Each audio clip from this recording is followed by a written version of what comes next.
GC Foster women got the better of the undefeated Monica College women in round 2 of the Intercol Beach Volleyball 4 on 4 competitions recently.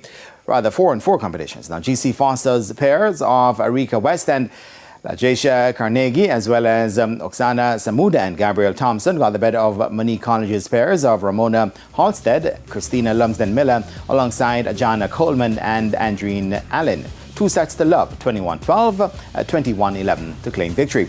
On the men's side, UWI came out victorious after defeating UTech.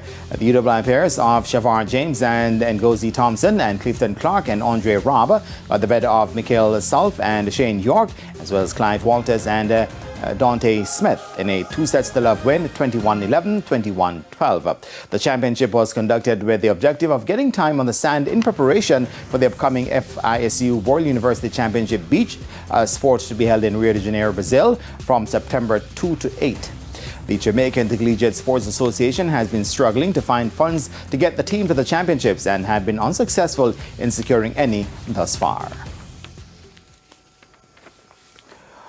Right then, and we'll take a break and come back with your recap.